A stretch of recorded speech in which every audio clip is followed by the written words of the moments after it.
Intro.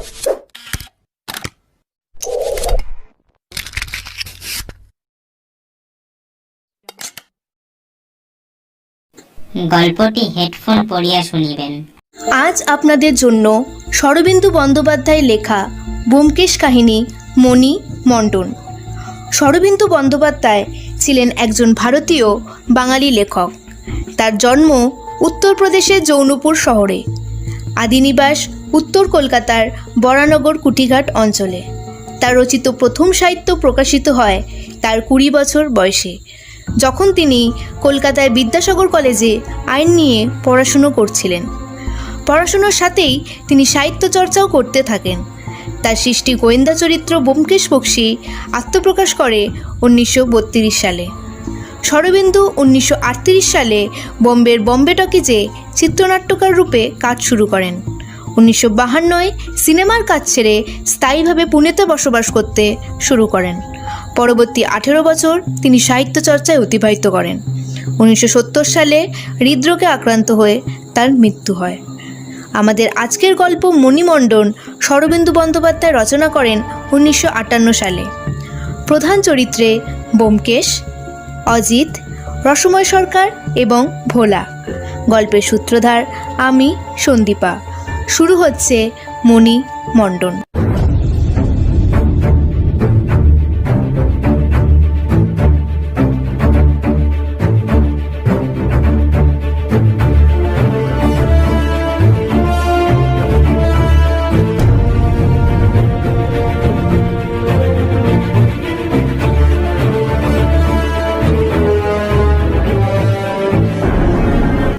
প্রসিদ্ধ মণিকা রসময় সরকারের বাড়ি হইতে একটি বহুমূল্য জড়োয়ার নেকলেস চুরি গিয়াছে।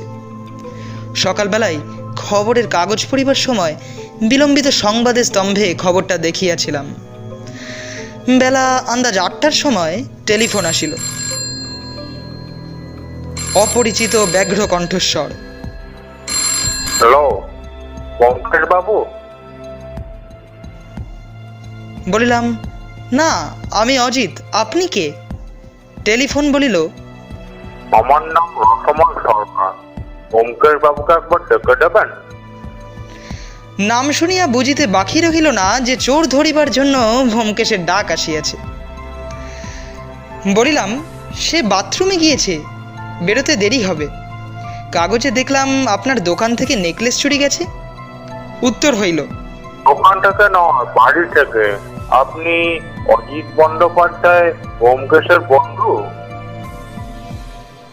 বলিলাম, হ্যাঁ, ব্যোমকেশকে যা বলতে চান আমাকেও বলতে পারেন। ক্ষণিক নীরব থাকিয়া রসময় বলিলেন, দেখুন, যে নেকলেসটা চুরি হয়েছে তার দাম 57,000 টাকা। সন্দেহ হচ্ছে বাড়ির এক চাকর চুরি করেছে, কিন্তু কোনো প্রমাণ পাওয়া যাচ্ছে না। পুলিশে অবশ্য খবর দিয়েছি, কিন্তু আমি ব্যোমকেশ বাবুকেই চাই। তিনি ছাড়া নেকলেস কেউ উদ্ধার করতে পারবেন না। বলিলাম, বেশ তো, আপনি আসুন না। আপনি আস্তে আস্তে ব্যোমকেশও বাথরুম থেকে বেরিয়ে যাবে।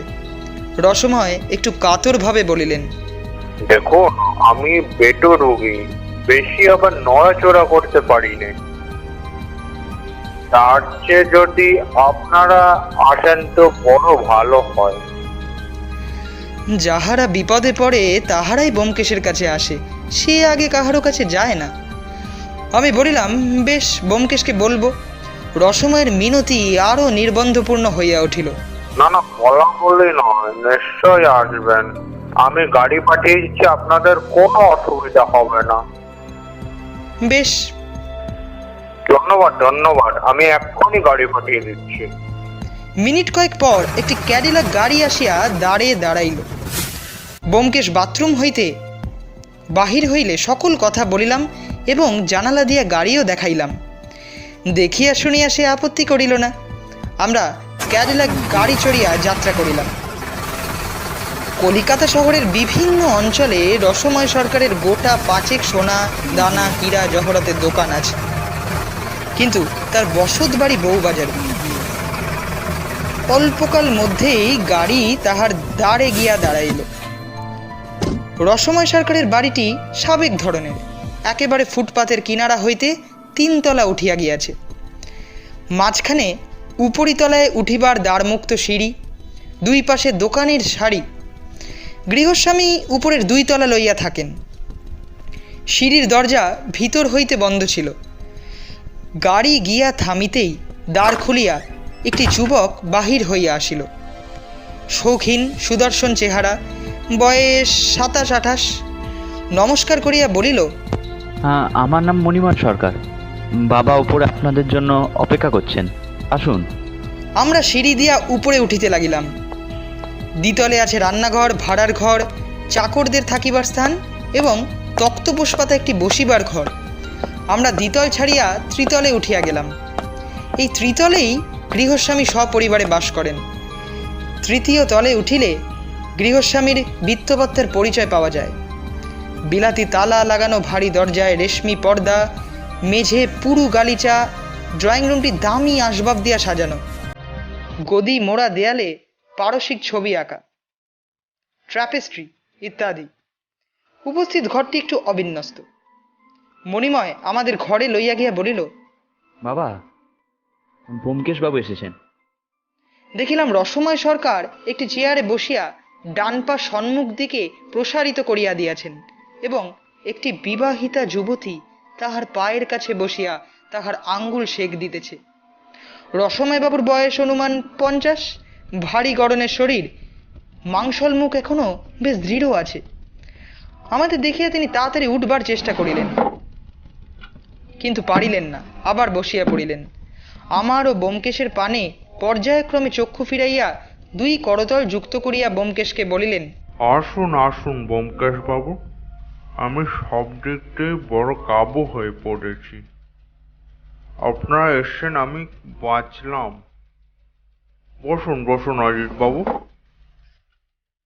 আমাদের মধ্যে কে ব্যোমকেশ তাহা প্রশ্ন না করিয়াও তিনি বুঝিয়াছেন।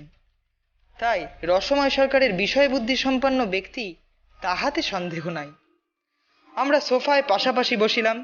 ব্যোমকেশ বলিল, পায়ে বাত ধরেছে দেখছি। বাত রোগটা মারাত্মক নয়, কিন্তু বড় কষ্টদায়ক। রসময় বলিলেন, আর বলবেন না, আমার শরীর বেশ ভালোই, কিন্তু এই বাতের আমাকে পঙ্গু করে ফেলেছে। ছেলেবেলায় ফুটবল খেলতে গিয়ে ডান পায়ের বুড়ো আঙ্গুল ভেঙে গেছিল। এখন এমন দাঁড়িয়েছে, আকাশে এক কোনায় রুমালের মতন মেঘ উঠলেই বুড়ো আঙ্গুলটা চিড়িক মারে। কিন্তু সেসব কটা থাক, বৌমা, এদের জন্য একটু চা নিয়ে এসো। বধূটি এতক্ষণ হেঁট মুখে বসিয়া শ্বশুরের পায়ে শেক দিতেছিল। সুন্দরী মেয়ে, কিন্তু তাহার মুখে পারিবারিক বিপদের ছায়া পড়িয়াছে। সে উঠিবার উপক্রম করিতেই ব্যোমকেশ বলিল, না না, চায়ের দরকার নেই, আমি চা খেয়ে বেরিয়েছি। উনি শ্বশুরের পদসেবা করছেন, করুন। রসময় একটু হাসিলেন। বধূ আবার বসিয়া পড়িল।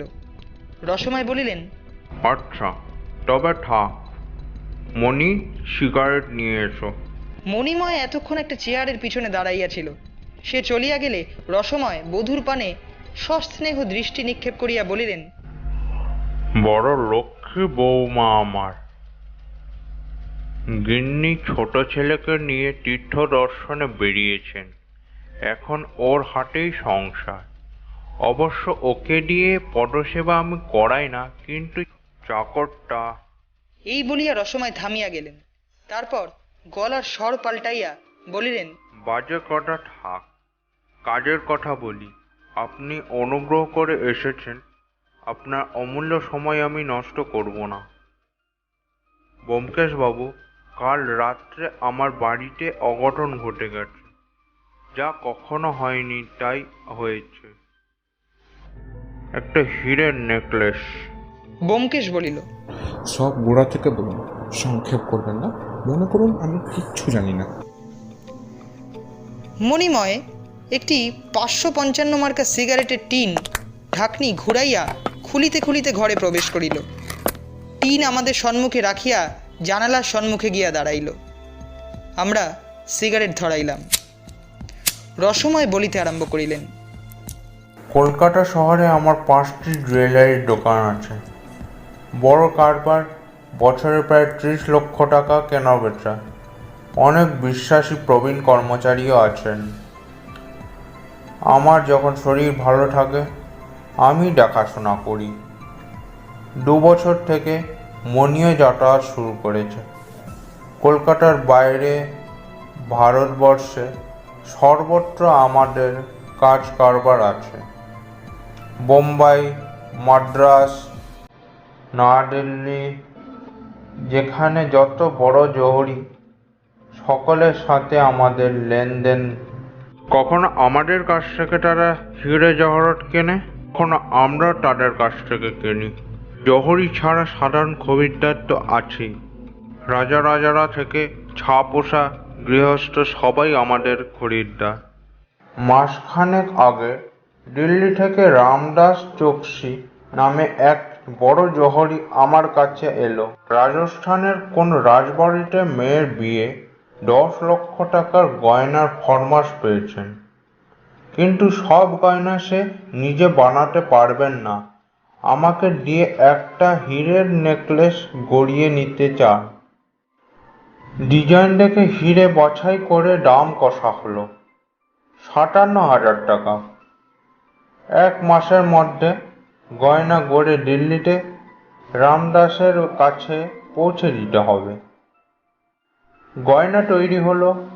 আমার ইচ্ছে ছিল আমি নিজে গিয়েই গয়নাটি দিল্লিতে পৌঁছে দিয়ে আসব, কিন্তু গত মঙ্গলবার থেকে আমার বাতের ব্যথা চাগড়া দিল। কি উপায়? অত দামি গয়না কর্মচারীদের হাতে পাঠানোর সাহস পাচ্ছিলাম না। শেষ পর্যন্ত ঠিক হলো মণিময় যাবে আমার বদলে।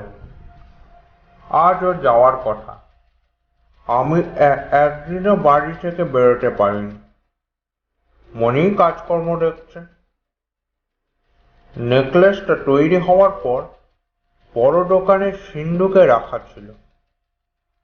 কাল বিকেলে মণি সেটা বাড়ি নিয়ে এলো। এখন আমার বাড়ির কথা বললি। আমার স্ত্রী ছোট ছেলেকে নিয়ে তীর্থ করতে বেরিয়েছেন, অর্থাৎ দক্ষিণাট্যে বেড়াতে গেছেন। বাড়িতে আছি আমি, মণি আর বৌমা, আর দোতলায় চাকের 2 চাকর, বামন ড্রাইভার আর আমার খাস চাকর ভোলা। এই কজনকে নিয়ে আমার সংসার। কাল বিকেলে মণি যখন নেকলেস নিয়ে বাড়ি এলো, আমি তখন এই চেয়ারেই বসেছিলাম। আমার খাস চাকর ভোলা পা মালিশ করে দিচ্ছিল। মণি নেকলেসের কেস আমার হাতে দিয়ে বলল, এই নাও বাবা। আমি ভোলাকে ছুটি দিলাম। সে চলে গেল। তখন আমি কেস খুলে গয়নাটি পরীক্ষা করলাম, সব ঠিক আছে। তারপর বৌমাকে ডেকে বললাম, বৌমা, কাপড় দিয়ে এটিকে বেশ ভালো করে সেলাই করে দাও। বৌমা এক টুকরো কাপড় এনে এখানে বসে বসে ছুঁচ সুতো দিয়ে সেলাই করে দিল। ব্যোমকেশ এতক্ষণ মনোযোগ দিয়া শুনিতেছিল, এখন মুখ তুলিয়া বলিল, মাফ করবেন, গয়নার বাক্সটা আকারে আয়তনে কত বড়? রসময়বাবু দ্বিধা ভরে এদিক ওদিক চাহিয়া বলিলেন, কত বড়? মোটামুটি বড় নয়, এই ধরুন। পিতা ইতস্তত করিতেছেন দেখিয়া মণিময় বাইরের শেলফ হইতে একটি বই আনিয়া ব্যোমকেশের হাতে দিল। বলিল, এই সাইজের বাক্স। রসময় বলিলেন, হ্যাঁ, ঠিক ওই সাইজের। অবশ্য বাক্সটি কুমিরের চামড়া, তার ভেতরে মখমলের খাঁজ কাটা ঘর। বইখানা 16 পেজি ক্রাউন সাইজের, পৃষ্ঠা সংখ্যা আন্দাজ 300। ব্যোমকেশ বইখানা মণিময়কে ফিরাইয়া দিয়া বলিল, বুঝেছি, তারপর বলুন। রসময় আবার বলিতে আরম্ভ করিলেন, তারপর মণি চা খেয়ে ক্লাবে চলে গেল। আমি গয়নার কেসটি হাতে করে আবার অফিস ঘরে গেলাম। পাশেই আমার অফিস ঘর। বাড়িতে বসে কাজকর্ম করার দরকার হলে ওখানেই বসে করি। একটা সেক্রেটারিয়েটও টেবিল আছে, তার দেরাজে দরকারি কাগজপত্র থাকে। আমি গয়নার কেস দেরাজে রেখে দিলাম। বাড়িতে একটা লোহার সিন্দুক আছে, তবে গিন্নি তার চাবি নিয়ে চলে গেছেন। আমার অন্যায় হয়েছিল অত বেশি দামি জিনিস খোলা দেরাজে রাখা উচিত হয়নি, কিন্তু আমার বাড়ির যেরকম ব্যবস্থা তাতে আশঙ্কার কোনো কারণ ছিল না। চাকর বাকররা দোতলায় থাকে, ডেকে না পাঠালে ওপরে উঠে আসে না। অন্য লোকেরও যাতায়াত নেই, তাই এখান থেকে গয়না চুরি যেতে পারে এ সম্ভাবনা মনেই আসেনি। রাত্রি আন্দাজ 9টার সময় আমি খাওয়া দাওয়া শেষ করে নিলাম। আমাদের খাওয়া দাওয়ার ব্যবস্থা দোতলায়, কিন্তু এই বাতের ব্যথার জন্য বৌমা আমাকে উপরে খাবার এনে দিল। খাওয়া সেরে আমি একটা বই নিয়ে বসলাম, বৌমা খেয়ে নিল। মণি ক্লাব থেকে ফিরতে প্রায় দেরি হয়, তাই তার খাবার বৌমা শোয়ার ঘরে ঢাকা দিয়ে রেখে দিল। 10টার সময় আমি ভোলাকে ডাকার জন্য ঘন্টি বাজালাম, তারপর শুতে চলে গেলাম। আমার বেটো শরীর শোবার পর হাত পা না টিপে দিলে ঘুম আসে না। ভোলাই রোজ টিপে দেয়, তারপর আমি ঘুমিয়ে পড়ি। আর আমি ঘুমিয়ে পড়লে তারপর ভোলা চলে যায়। ভোলা খুব কাজের চাকর, বছর দেড়েক হলো আমার কাছে আছে। জুতো বুরুশ করা, কাপড় জামা গিলে করা, ফরমাস খাটা, হাত পা টেপা সব কাজও করে। কাল বৌমা সদর দরজা খুলে দিল। ভোলা এসে আমার হাত পা টিপে দিতে লাগলো। আমি ক্রমে ঘুমিয়ে পড়তে থাকলাম। তারপর সে কখন চলে গেছে জানি নে। হঠাৎ ঘুম ভাঙল, মণি ডাকে। ও আমার বিছানার ওপর ঝুঁকে ডাকছে, বাবা বাবা। আমি ধড়পড় করে উঠে বললাম, কি রে? মণি বলল, নেকলেসটা কোথায় রেখেছে? আমি বললাম, টেবিলের দেরাজে। কেন? ও বলল, কই সেখানে তো নেই। আমি ছুটে গিয়ে দেরাজ খুললাম, নেকলেসের বাক্স নেই। সব দেরাজ হাতড়ালাম, কোথাও নেই। মনের অবস্থা বুঝতে পারছেন? মনেকে জিজ্ঞেস করলাম, তুই এত রাত্রে কি করে জানলি? সে বলল, ব্যোমকেশ হাত তুলিয়া রসময়কে নিবারণ করিল। মণিময়ের দিকে চাহিয়া প্রশ্ন করিল, রাত্রি তখন কটা? প্রায় 12টা। 12টা বাজতে 5 মিনিট কি 10 মিনিট হবে। রাত্রি 12টার সময় আপনার কোনো কারণে সন্দেহ হয়েছিল যে নেকলেসটি চুরি গেছে। কি করে সন্দেহ হলো সব কথা খুলে বলুন। মণিময় যেন আরও সংকুচিত হইয়া পড়িল। পিতার প্রতি একটি গুপ্ত কটাক্ষপাত করিয়া ঈষৎ স্ফলিত স্বরে বলিতে আরম্ভ করিল, কাল আবার ক্লাব থেকে ফিরতে একটু বেশি দেরি হয়ে গিয়েছিল, ক্লাবে বিশ্রাম চলছিল যে। ব্যোমকেশ জিজ্ঞাসা করিল, কোথায় ক্লাব? নাম কি? ক্লাবের নাম খেলাধুলো, খুব কাছেই, আমাদের বাড়ি থেকে হেঁটে 5 মিনিটের রাস্তা। সব রকমের খেলার ব্যবস্থা সেখানে আছে, তাস, পাশা, পিং পং, বিলিয়ার্ড। কাল বিচ ড্রাইভ শেষ হতে রাত হয়ে গেল। আপনি হেঁটে ক্লাবে যান? আগে হ্যাঁ, খুব কাছেই, তাই হেঁটে যাই।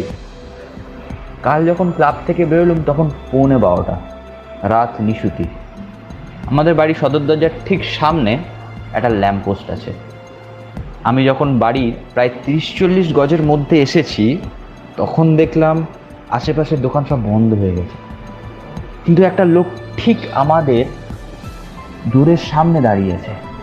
লোকটা বোধ হয় আমার পায়ের শব্দ শুনতে পেয়েছিল, ঘাড় ফিরিয়ে তাকালো, তারপর চট করে আমার বাড়ির ভিতর ঢুকে পড়ল। দূর থেকে দেখে মনে হলো ভোলা চাকর। কাছে এসে দেখলাম দরজা ভেজানো রয়েছে।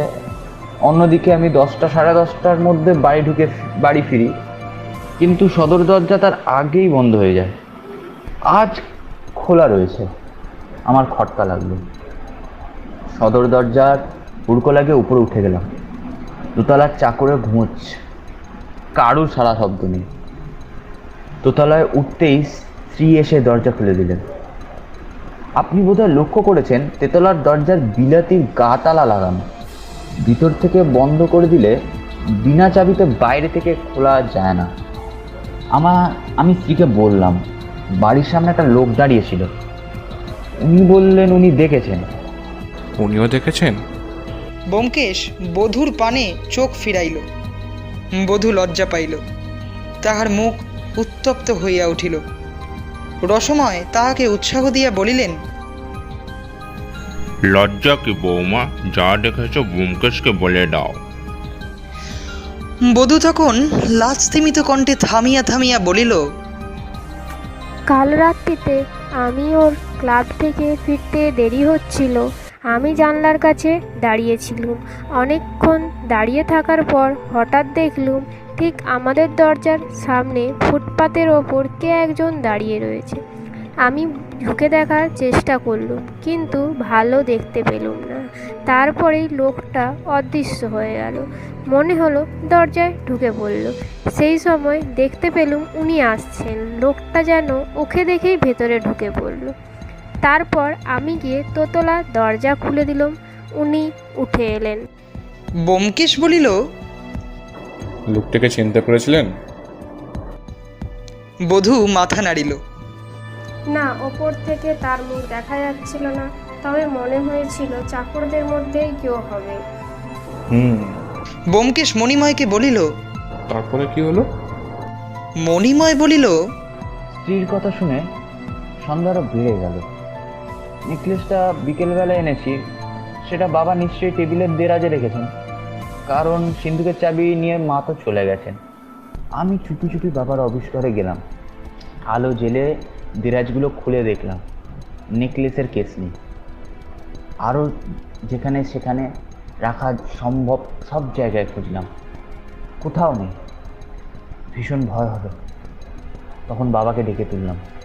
মণিময় চুপ করিলে ব্যোমকেশ নিবিষ্ট মনে আরেকটি সিগারেট ধরাইল। তারপর সব প্রশ্ন চক্ষে রসময়ের পানে চাহিল। রসময় আবার কাহিনীর সূত্র তুলিয়া লইলেন। যখন নিঃসংশয়ে বুঝতে পারলাম নেকলেস চুরি গেছে, তখন সব সন্দেহ পড়ল ভোলার উপর। ভেবে দেখুন, আমার তেতলার সদর দরজায় ইয়েলের লক লাগানো আছে। ভেতর থেকে বাইরে যাওয়া সহজ, কিন্তু বাইরের থেকে ভেতরে আসা মোটেই সহজ নয়। রাত্রি 10টার পর চাকরদের মধ্যে একমাত্র ভোলাই ভেতরে ছিল। আমি ঘুমিয়ে পড়েছিলাম। ভোলা কখন উঠে চলে গেছে আমি জানি না।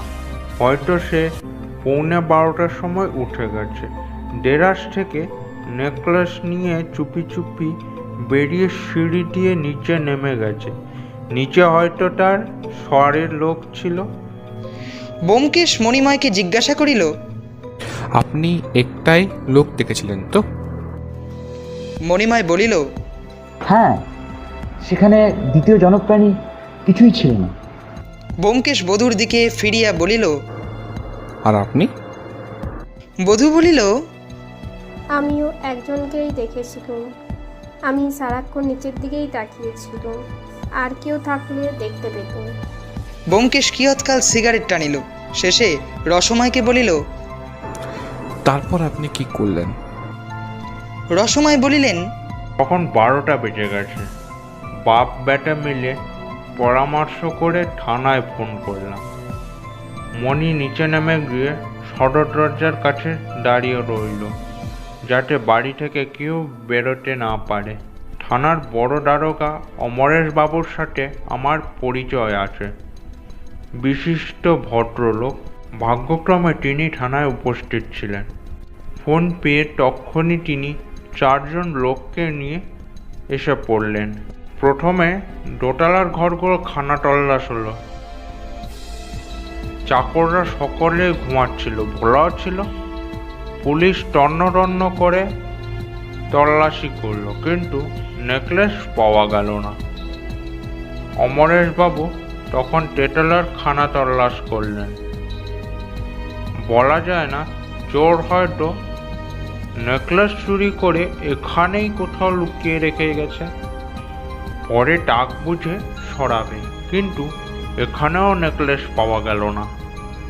অমরেশবাবু তারপর ভোলাকে জেরা আরম্ভ করলেন। ভোলা স্বীকার করলো সে নিচে নেমে গিয়েছিল। সে বলল, আন্দাজ 11টার সময় আমি ঘুমিয়ে পড়েছিলাম, দেখে সে দোতলায় নেমে যায়। অন্য চাকররা তখন ঘুমিয়ে পড়েছিল। ভোলাও শুয়ে পড়ল, কিন্তু তার ঘুম এলো না। তখন সে খোলা হাওয়ার খোঁজে নিচে গিয়ে ফুটপাতে দাঁড়িয়েছিল। মণিময় যে ক্লাব থেকে ফেরেনি তা সে জানতো না। সে ফুটপাতে গিয়ে দাঁড়াবার সঙ্গে সঙ্গেই দেখতে পেল মণি আসছে। তখন সে তাড়াতাড়ি ফিরে এলো। ফিরে এসে আবার শুয়ে পড়ল, কারণ রাত্রিরে চাকর বাকরে বাইরে যাওয়া করা নিষেধ, এই তার বয়ান। নেকলেসের কথা সে জানে না। অমরেশবাবুর জেরায় আরও জানা গেল ভোলার দুই ভাই কলকাতায় থাকে।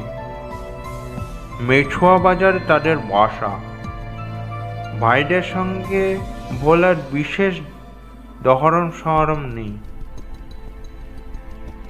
তবে হাতে না কাজ থাকলে মাঝে মাঝে তাদের বাসায় দেখা করতে যায়। অমরেশবাবু যতক্ষণ ভোলাকে সওয়াল জবাব করছিল, ততক্ষণ তার সঙ্গী রাস্তার দুপাশে তল্লাশি করছিল। আনাচে কানাচে ডাস্টবিনে সব খুঁজে দেখেছিল। মণিও তাদের সঙ্গে ছিল, কিন্তু কিছুই পাওয়া গেল না। এইসব ব্যাপারে ভোর হয়ে গেল। অমরেশবাবু দোতলায় একজন লোক রেখে চলে গেলেন। ভোলাকে বলে গেলেন, এ বাড়ি থেকে বেরোবার চেষ্টা করলেই গ্রেফতার করা হবে। তারপর যত বেলা বাড়তে লাগলো, ততই আমার মন অস্থির হয়ে উঠল।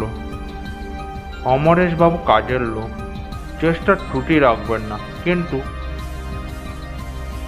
আর স্থির থাকতে পারলাম না ব্যোমকেশবাবু। আপনাকে ফোন করলাম, আপনি আমার নেকলেসটা উদ্ধার করে দিন। আপনি ছাড়া এই কাজ আর কেউ করতে পারবেন না। ব্যোমকেশ একটু হাসিল। আপনার যখন এত বিশ্বাস, আশা করি বিশ্বাসের মর্যাদা রাখতে পারবো। ভোলা চাকর তো বাড়িতেই আছে না? হ্যাঁ, দোতলার ঘরেই আছে। তাকে একবার ডেকে পাঠালে 2-4টে প্রশ্ন করে দেখতাম তাকে। তো বেশ তো। রসময় পুত্রের দিকে চাহিলেন। মণিময় চলিয়া গেল এবং কিছুক্ষণ পরে ভোলাকে লইয়া ফিরিয়া আসিল। ভোলা চাকরের চেহারা সাধারণ ভৃত্যশ্রেণীর লোকের চেহারা হইতে পৃথক নয়। এক জাতীয় মুখ আছে, ভোলার মুখ সেই জাতীয়। দেহ বেউর বাঁশের মতো পাকানো, বয়স 40-এর কাছাকাছি। তাহার চোখের দৃষ্টিতে ভয়ের চিহ্ন নাই, কিন্তু সংযত সতর্কতা আছে। ব্যোমকেশ তাহাকে আপাদমস্তক নিরীক্ষণ করিয়া বলিল, তোমাকে 2-1টা প্রশ্ন করতে চাই। ভোলা সহজভাবে বলিল, আজ্ঞে। নাম কি? ভোলানাথ দাস। দেশ কোথায়? মেদিনীপুর জেলায়। কলকাতায় কতদিন আছো? তা 15 বছর হবে। তোমার 2 ভাই কলকাতায় থাকে? আজব, হ্যাঁ, মেছো বাজারে বাসা নিয়ে একসঙ্গে থাকে। তুমি ভাইদের সঙ্গে থাকো না? আগে আমি যেখানে চাকরি করি সেখানেই থাকি। ভাইদের সঙ্গে বনিমনাও আছে? একে পেয়ে বনিমনাও নেই, তবে দাদারা লেখাপড়া জানা লোক তো, আমি মুখ্য। তোমার দাদাটা কি কাজ করে? বড়দা পোস্ট অফিসে কাজ করে, মেজদা কর্পোরেশনের জমাদার। তুমি বিয়ে করনি? করেছিলাম, কিন্তু বউ মরে গেছে। এ বাড়িতে কতদিন কাজ করছো? 1.5 বছর। তার আগে কোথায় কাজ করেছো? অনেক জায়গায় কাজ করেছি। কি কাজ? আজেরই পা টেপা চাকরের কাজ, অন্য কাজ করবার বিদ্যে আমার নেই। বিদ্যা না থাক, বুদ্ধি যথেষ্ট আছে, সে বিষয়ে সন্দেহ নাই। যে বুদ্ধি নিজেকে প্রচ্ছন্ন করিয়া রাখিতে পারে, সেই বুদ্ধি। কিছু আন্দাজ করতে পারোনি? রসমবাবু যখন বাক্স খোলবার আগে তোমাকে চলে যেতে বললেন, তখনও কিছু আন্দাজ করনি? একটা বাক্স এনে দিয়েছিলেন, বাক্সে কি আছে আমি জানতাম না। ব্যোমকেশ ক্ষণেক ভ্রুকুটি করিয়া নীরব রহিল। তারপর সহসা চক্ষু তুলিয়া বলিল, কাল সন্ধ্যার পর তুমি বাড়ি থেকে বেরিয়েছিলে? এতক্ষণে ভোলার চোখে একটু উদ্বেগের চিহ্ন দেখা দিল, কিন্তু সে সহজ সুরেই বলল, ঘন্টা খানিক। গামছা কিনতে এতক্ষণ লাগলো? আগে গামছা কিনে খানিক এদিক ওদিক ঘুরে বেরিয়েছিলাম। কারোর সঙ্গে দেখা করনি? আগে না। তোমার বন্ধু বান্ধব কেউ নেই? চেনাশোনা দু চারজন আছে, বন্ধু নেই। যাক, কাল রাত্রে খাওয়া দাওয়ার পর তুমি রসময় বাবুর পা টিপে দিয়েছিলে? আগে রোজ টিপে দিই। কাল কটা অবধি পা টিপে দিয়েছিলে? ঘড়ি দেখিনি, আন্দাজ 11টা হবে। তুমি যখন দোতলায় নেমে গেলে অন্য চাকরেরা জেগেছিল? আগে না, ঘুমিয়ে পড়েছিল। কেউ জেগেছিল না? কেউই না। ভারী আশ্চর্য। যা হোক, তুমি তারপর কি করলে? শুয়ে পড়লে? আগে হ্যাঁ। তবে রাত 12টার সময় রাস্তায় বেরিয়েছিলে কেন? অনেকক্ষণ শুয়ে শুয়ে ঘুম এলো না, তখন নিচে নেমে গেলাম। ভেবেছিলাম খোলা জায়গায় খানিক দাঁড়ালে ঘুম আসবে। কতক্ষণ ফুটপাতে দাঁড়িয়েছিলে? 2-3 মিনিটের বেশি নয়। দাদা বাবু যে ক্লাব থেকে ফেরেনি তা জানতাম না। দেখলাম তিনি আসছেন, তাই তাড়াতাড়ি চলে এলাম। সিঁড়ির দরজা বন্ধ করেছিলে? আগে দাদা বাবু আসছেন তাই বন্ধ করিনি। ব্যোমকেশ আরেকবার ভোলার আপাদমস্তক নিরীক্ষণ করিল। বোধ করি মনে মনে তাহার সন্দেহ হইল। এতক্ষণ আপনারা শুনছিলেন মণি মণ্ডন। ফিরে আসছি শ্রুতিনাট্যের বাকি অংশ নিয়ে একটা ছোট্ট বিরতির পর।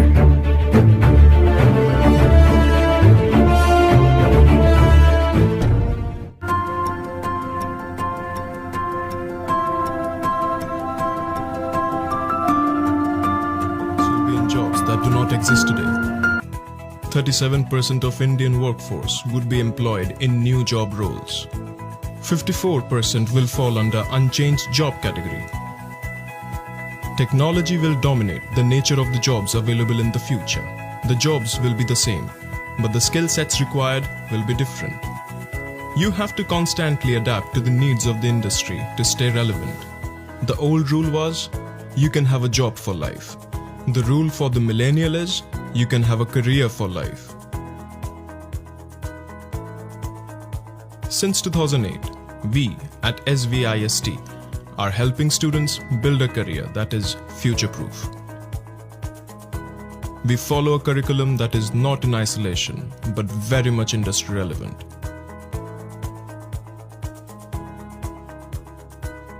Highly experienced and dedicated faculty members, training to students for multiple skill acquisition, research orientation, affordable course fees. Swami Vivekananda Group of Institutes.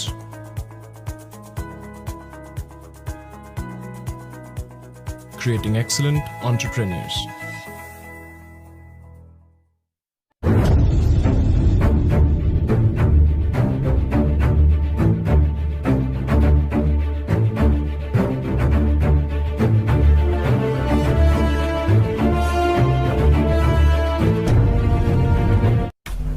স্থির বুদ্ধির প্রশংসা করিল। ভোলা চলিয়া গেল। সদর দরজা বন্ধ করার আওয়াজ আসিলে রসময় জিজ্ঞাসু নেত্রে ব্যোমকেশের পানে চাহিলেন। কি মনে হলো ব্যোমকেশ বাবু? ব্যোমকেশ বিমর্ষভাবে বলিল, ভারী হুঁশিয়ার লোক। তবে কাল সন্ধ্যাবেলা যে বেরিয়েছিল তা স্বীকার করেছে। তাতে কি প্রমাণ হয়? প্রমাণ কিছুই হয় না, তবে এর যদি কেউ ষাঁড়ের লোক থাকে, চুরির আগে তার সঙ্গে নিশ্চয়ই দেখা করেছিল। তা না হলে নেকলেসটা লোপাট হয়ে গেল কি করে? তা বটে। ভোলা সম্বন্ধে আর বেশি আলোচনা হইতে পাইল না। দ্বারে টোকা পড়ায় মণিময় চলিয়া গেল এবং অবিলম্বে পুলিশের দারোগা পোশাক পরা এক ভদ্রলোককে লইয়া উপস্থিত হইল। লম্বা চওড়া চেহারা, ব্যক্তিত্ববান পুরুষ। দারোগা অমরেশবাবু সন্দেহ নাই। রসময় উঠিবার উপক্রম করিয়া সবিনয় বলিলেন, এ কি অমরেশ বাবু, কি খবর? আপনি আবার এলেন যে? ভাইদের বাসা খানা তল্লাশ করতে। কিন্তু এই সময় আমাদের উপর নজর পড়ায় তিনি থামিয়া গেলেন। ব্যোমকেশ বাবু, ইনি হলেন ইন্সপেক্টর মণ্ডল, আর অমরেশ বাবু ইনি হলেন ব্যোমকেশ বক্সী। বোধহয় নামটা শুনেইছেন। অমরেশবাবু খাড়া হইয়া বসিলেন, বিস্ময়োৎফুল্ল স্বরে বলিলেন, বিলক্ষণ! ব্যোমকেশ বক্সির নাম কে না শুনেছে? আপনি? আপনার নাম প্রমোদ বরাটের কাছে শুনেছি মশাই। প্রমোদকে মনে আছে? গোলাপ কলোনির ব্যাপারে তদন্ত করেছিল। প্রমোদ আমার বন্ধু। ব্যোমকেশ হাসিয়া বলিল, প্রমোদ বাবুকে বিলক্ষণ মনে আছে, ভারী বুদ্ধিমান লোক। অমরেশবাবু বলিলেন, সে আপনার পরম ভক্ত, তার কাছে আপনার অদ্ভুত ক্ষমতার গল্প শুনেছি। তা আপনিও এই নেকলেস চুরির ব্যাপারে আছেন নাকি? বেশ বেশ, আপনাকে পাওয়া তো ভাগ্যের কথা। প্রমোদের মুখে শুনেছি আপনার খ্যাতির লোভ নেই, কেবল সত্যান্বেষণ করেই আপনি সন্তুষ্ট। হা হা। ব্যোমকেশ মুখ টিপিয়া হাসিল। ইন্সপেক্টর মণ্ডল যার যেটা আছে সে সেটা প্রত্যাশা করে না। এই কেসের কিছু সমাধান হলে খ্যাতি যা আছে তা আপনিই পাবেন, আমার শুধু মজুরি পেলেই চলবে। রসময়বাবু গাঢ় স্বরে বলিলেন, না না, মজুরি বলবেন না ব্যোমকেশ বাবু, সম্মান দক্ষিণা। যদি আমার নেকলেস ফিরে পাই, আপনার সম্মান রাখতে আমি কোনো ত্রুটি করব না। ব্যোমকেশ অমরেশবাবুর দিকে ফিরিল। তা যাক, আপনি ওদের ভাইদের বাসা সার্চ করেছেন, রাইট? কিন্তু কিছু পাননি। অমরেশবাবু বলিলেন, কিছু পেলাম না। ওর ভাইরা কাজে বেরিয়েছিল, দুই বউ ঘরে ছিল, কিন্তু পাতি করে খুঁজেও কিছু পাওয়া গেল না। ব্যোমকেশ কিছুক্ষণ তাহার পানে চাহিয়া বলিল, তো আপনার কি মনে হয়, ও কি ওর ভাইদের সাথে ছাড় বেঁধে কাজটা করেছে? নইলে নেকলেসটা লোপাট হয়ে গেল কি করে? মণিময়বাবু এবং তাঁর স্ত্রী কিন্তু অন্য লোক দেখেননি। ওরা যখন ভোলাকে দেখেছেন তার আগেই হয়তো ষাঁড়ের লোকে মাল নিয়ে সরে পড়েছে। মণিময়বাবু এবং তার স্ত্রী কিন্তু কোনো দ্বিতীয় ব্যক্তিকে দেখেননি। মণিময়বাবুর স্ত্রী অনেকক্ষণ জানায় দাঁড়িয়েছিলেন, ষাঁড়ের লোককে হয়তো নিশ্চয়ই দেখতে পেতেন। দুইজনে কিছুক্ষণ পরস্পরের পানে চাহিয়া রহিলেন। আপনার কি মনে হয় ভোলার কাজ নয়? এখন কিছুই বলা যাচ্ছে না। তত্ত্বতল্লাশ আপনি করেছেন, নিশ্চয়ই কোনো ফাঁক রাখেননি। এখন শুধু ভেবে দেখতে হবে। এখন উঠি, দেখি পরে ভেবে যদি কিছু পাওয়া যায়।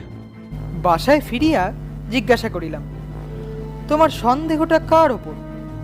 ব্যোমকেশ পাঞ্জাবি খুলিতে খুলিতে বলিল, 3 জনের ওপর। চমকিয়া বলিলাম, 3 জন কারা? ভোলা, মণিময় এবং মণিময়ের স্ত্রী। বলিয়া ব্যোমকেশ স্নান করিতে চলিয়া গেল। বসিয়া ভাবিতে লাগিলাম, সুযোগের দিক দিয়া 3 জনকে সন্দেহ করা যায়। রসময়ের দেরাজ হইতে নেকলেস সরানো 3 জনের পক্ষেই সম্ভব। আর মোটিভ, বড় মানুষের ছেলেদের সর্বদাই টাকার দরকার।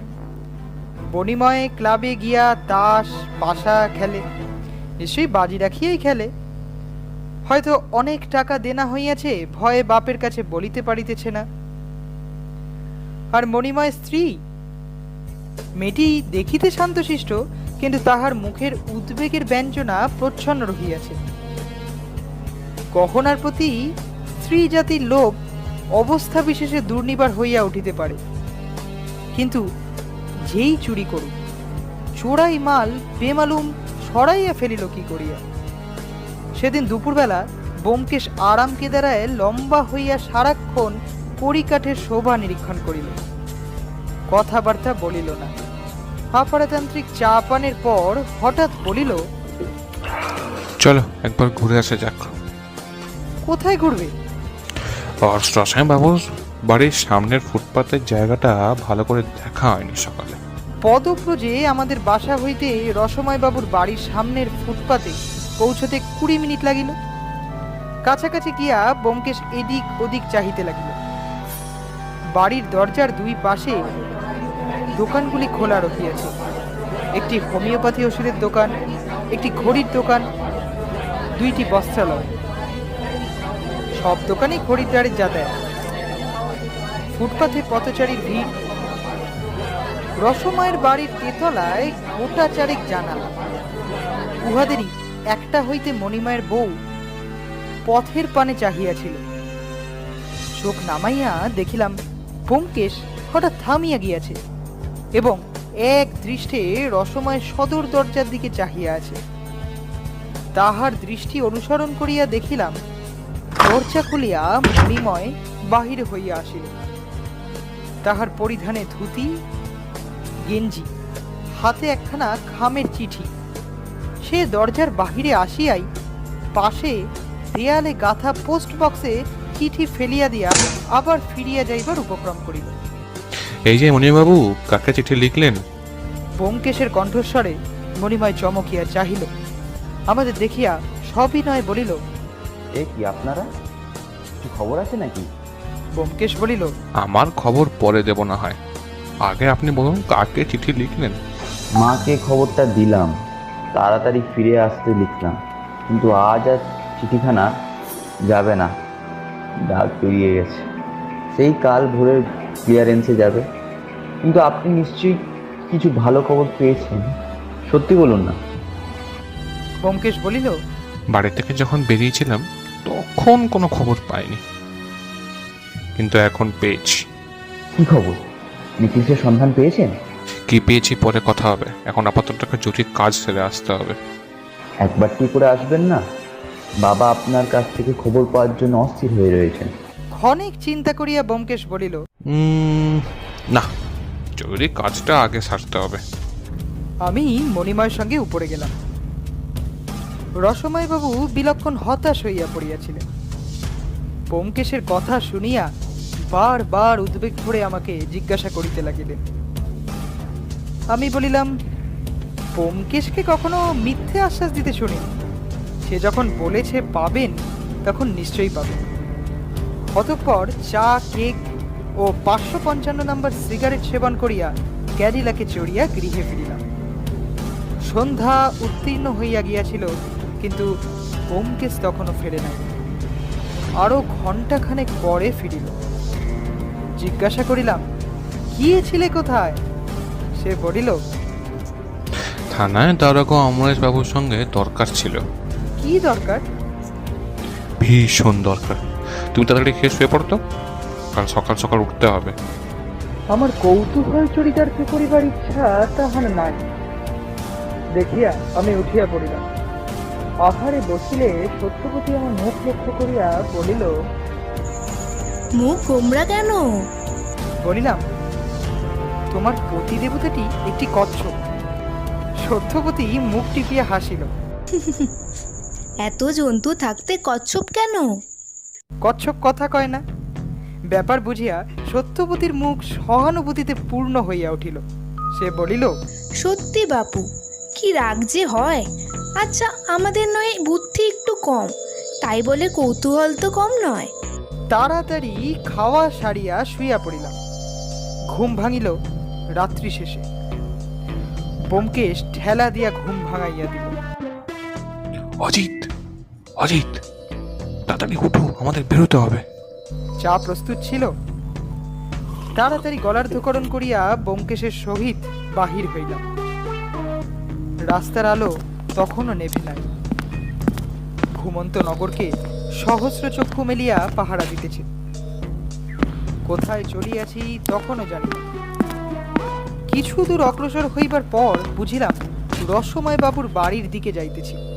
জিজ্ঞাসা করিলাম, শেষ রাত্রে রসময় বাবুর সঙ্গে কি দরকার? সে বলিল, শেষ রাতের রসময় বাবুর সাথে কোনো দরকার নেই।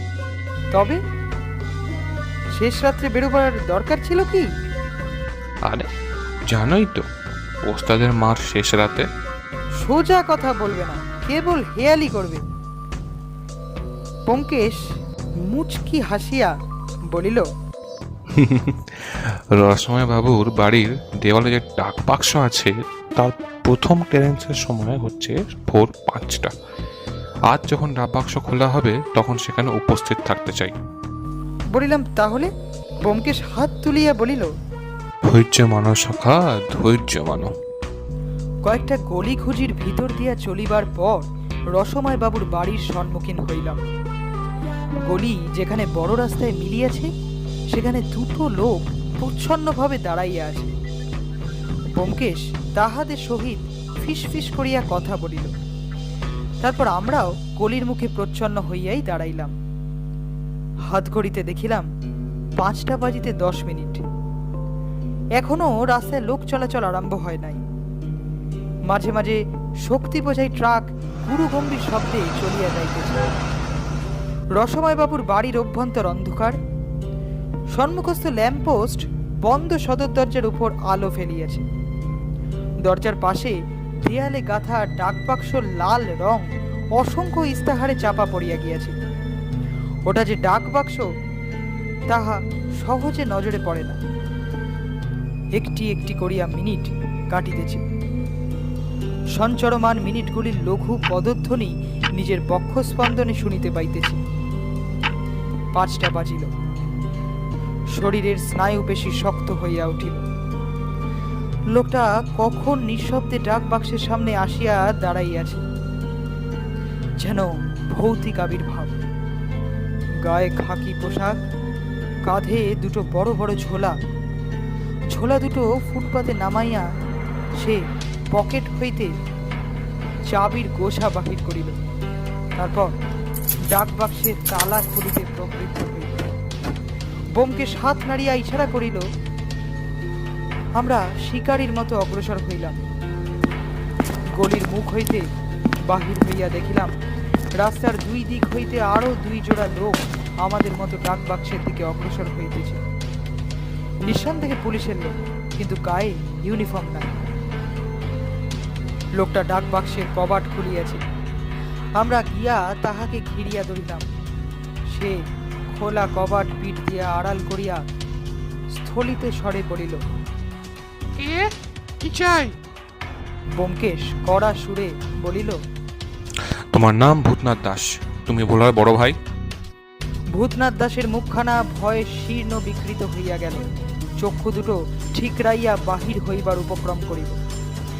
সে থরথর কম্পিত কণ্ঠে বলিল, কে আপনারা? অমরেশ বাবু হুঙ্কার দিয়া বলিলেন, আমরা পুলিশ। অমরেশ বাবু যে দলের মধ্যে আছেন তাহা প্রথম লক্ষ্য করিলাম। তিনি সামনে আসিয়া দৃঢ়ভাবে ভূতনাথের কাঁধে হাত রাখিলেন। অনুভব করিলাম একটু নাটকীয় ভঙ্গিতে ভূতনাথকে ভয় পাওয়াবার চেষ্টা হইতেছে। চেষ্টা ফলপ্রসূ হইল।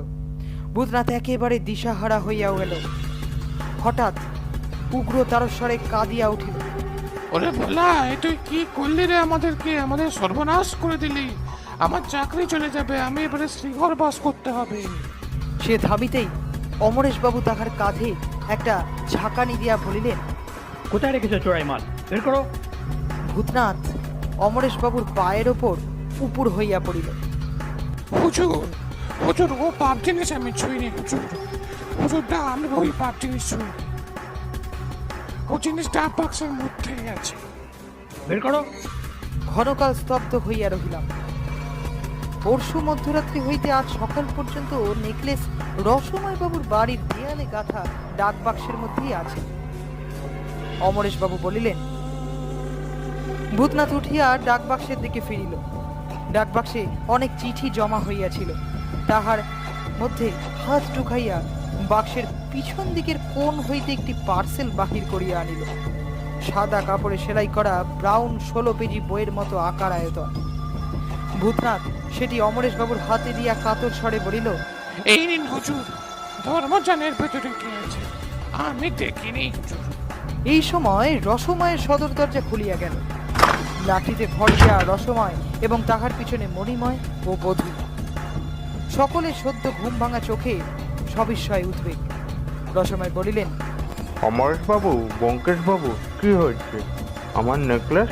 ব্যোমকেশ অমরেশ বাবুর হাত হইতে প্যাকেট লইয়া রসময়ের হাতে দিল। এই নিন, গহনার গতি গৃহিণীর দিকে। বেলা আন্দাজ 9:30টার সময় আমরা দুজনে আমাদের বসিবার ঘরে চৌকির ওপর মুখোমুখি উপবিষ্ট ছিলাম। সত্যবতীকে আরেক প্রস্তুত চায়ের ফরমাস দেওয়া হইয়াছে। নেকলেস পর্বের অন্ত্যেষ্টিক্রিয়া চলিতেছে। ব্যোমকেশ বলিল, অনর্থক হয়রানি। ডাক বাক্সটা দোরের পাশেই আছে। এটা যদি প্রথমে নজরে পড়তো তাহলে 5 মিনিটের মধ্যে সব নিষ্পত্তি হয়ে যেত। কলকাতা শহরে দেওয়ালে গাঁথা অসংখ্য ডাক বাক্স আছে, কিন্তু হঠাৎ চোখে পড়ে না। ডাক বাক্সের রাঙা গায়ে ইশতেহারের কাগজ জুড়ে তাকে প্রায় অদৃশ্য করে তুলেছে। যা জানে তাদের কোনো অসুবিধা নেই, কিন্তু যেটা জানে না তাদের পক্ষে খুঁজে বের করা মুশকিল। প্রথম যখন নেকলেস চুরির বয়ান শুনলাম তখন 3 জনের ওপর সন্দেহ ছিল, ভোলা, মণিময় এবং মণিময়ের স্ত্রী। এদের মধ্যে একজন চোর, কিংবা এমনও হতে পারে যে এই 3 জনের মধ্যে 2 জন স্বর বেঁধে চুরি করেছে। মণিময় এবং ভোলার মধ্যে স্বর থাকতে পারে, আবার স্বামী স্ত্রীর মধ্যে স্বর থাকতে পারে। ভোলা এবং মণিময় স্ত্রীর মধ্যে সৎ সাজস থাকার সম্ভাবনাটা বাদ দেওয়া যায়। কিন্তু চুরি যেই করুক, চোরাই মাল গেল কোথায়? চুরি জানাজানি হওয়ার 1 ঘন্টার মধ্যে পুলিশ এসে বাড়ির দোতলা, তেতলা, থানা তল্লাশ করেছিল, কিন্তু বাড়িতে মাল পাওয়া গেল না। একমাত্র ভোলাই দুপুরে রাত্রে বাইরে বেরিয়েছিল, কিন্তু সে বাড়ির সামনেই দাঁড়িয়েছিল, দূরে যায়নি। অন্য কোনো লোকের সঙ্গে দেখাও হয়নি। ভোলা যদি চুরি করে থাকে তবে সে নেকলেস নিয়ে করলোটা কি? ভোলা যদি চুরি করে থাকে তাহলে সে নেকলেসটা নিয়ে কি করলো? আবার মণিময় এবং তার স্ত্রীর সম্বন্ধে একই প্রশ্ন, তারা গয়নাটা কোথায় লুকিয়ে রাখলো? 3 জনের ওপর সন্দেহ হলেও প্রধান সন্দেহভাজন ব্যক্তি অবশ্য ভোলা। মণিময় যখন নেকলেস কিনে বাবার হাতে দিল, ভোলা সেখানে উপস্থিত ছিল। কেসের মধ্যে দামে গয়না আছে তা অনুমান করা তার পক্ষে শক্ত নয়। সন্ধ্যার সময় সে গামছা কেনার ছুতো করে বাইরে গিয়েছিল। এইটাই তার সবচেয়ে সন্দেহজনক কাজ। সে যদি বাইরের লোকের সঙ্গে সাজস করে চুরির মতলব করে থাকে তবে সহকারীকে খবর দিতে যাওয়া তার পক্ষে স্বাভাবিক। কিন্তু সে গয়না চুরি সেরে সহকারীটিকে দিল কি করে? তারপর ধরো মণিময়ের কথা। মনে করো মণিময় একটা স্ত্রীর মধ্যে সাজস ছিল। মনে করো রাত্রে 11টার সময় মণিময় ক্লাব থেকে বাড়ি এসেছিল, বাপের দেরাজ থেকে গয়না চুরি করে আবার বেরিয়ে গেছিল। তারপর গয়নাটা কোথাও লুকিয়ে রেখে 11:15টার সময়তে বাড়ি ফিরে এসেছিল। অসম্ভব নয়। কিন্তু তা যদি হয় তাহলে ভোলা কি জানতে পারতো না? জানতে পারলে সে কি চুপ করে থাকতো? এই সময় সত্যবতী চা লইয়া প্রবেশ করিল এবং আমাদের সামনে পেয়ালা রাখি। মণিময় তার বউয়ের উপরে যে সন্দেহ হয়েছিল সেটা স্রেফ সুযোগের কথা ভেবে, মোটিভের কথা তখনও ভাবিনি। মণিময়ের মোটা টাকার দরকার হতেই পারে, তার বউয়ের গয়নার প্রতি লোভ থাকতেই পারে, কিন্তু ওদের পারিবারিক জীবন যেটা দেখলাম তাতে চুরি করার দরকার আছে বলে মনে হয় না। রসময়বাবু স্নেহময় পিতা, স্নেহময় শ্বশুর, ছেলে এবং পুত্রবধূকে তার আদেও কিছুই নেই। যা চাইলেই পাওয়া যায় তা কেউ চুরি করে না। ভোলার কথা কিন্তু সম্পূর্ণ আলাদা। সুযোগ এবং মোটিভ দুই তার পুরো মাত্রায় আছে। লোকটি ভারী ধূর্ত এবং স্থির বুদ্ধি। হয়তো চাকরিতে ঢুকেও সে চুরির মতলব আটছিল এবং মনে মনে প্ল্যান ঠিক করে রেখেছিল। কাল বিকেলবেলা মস্ত দাও মারবার সুযোগ জুটে গেল। বাড়িতে দামি গয়না এসেছে, কিন্তু গিন্নি সিন্ধুকের চাবি নিয়ে তীর্থ করতে চলে গেছেন। ভোলার সাজস ছিল বড় ভাই ভূতনাথের সঙ্গে। ভেবে দেখো কেমন যোগাযোগ। ভূতনাথ পোস্ট অফিসে কাজ করে। তার কাজ হচ্ছে রাস্তার ধারে ডাক বাক্স থেকে চিঠি নিয়ে ঝোলায় ভরে পোস্ট অফিসে পৌঁছে দেওয়া। হালফিল বউবাজার এলাকায় তার কাজ। সকালে, বিকেলে, দুপুরে 3 বার এসে সে ডাক বাক্স পরিষ্কার করে নিয়ে যায়। ভোলা গামছা কেনার সুযোগে ছোট করে ভূতনাথের কাছে গেল। তাকে বলে এলো সকালবেলা ডাক পরিষ্কার করতে গিয়ে সেই ডাক বাক্সটার মধ্যে একটি প্যাকেট পাবে, সেটা যেন সে নিয়ে না যায়, ডাক বাক্সতেই রেখে দেয়। তারপর পুলিশের হাঙ্গামা কেটে যাওয়ার পর সেটা বাড়ি নিয়ে যাবে। সাধারণ ডাক বাক্সে প্যাকেট কেউ ফেলে না, তাই প্যাকেট চিনতে কোনো কষ্ট নেই। বিশেষত এই প্যাকেটে সম্ভবত ঠিকানা লেখা থাকবে না। ভূতনাথ লোকটা ভালো মানুষ গোছের, কিন্তু সে লোভে পড়ে গেল। লোভে পাপ, পাপে মৃত্যু। চাকরি তো যাবেই, সম্ভবত শ্রীঘর বা কাল বিকেল পর্যন্ত আমি অন্ধকারে ছিলাম জানো।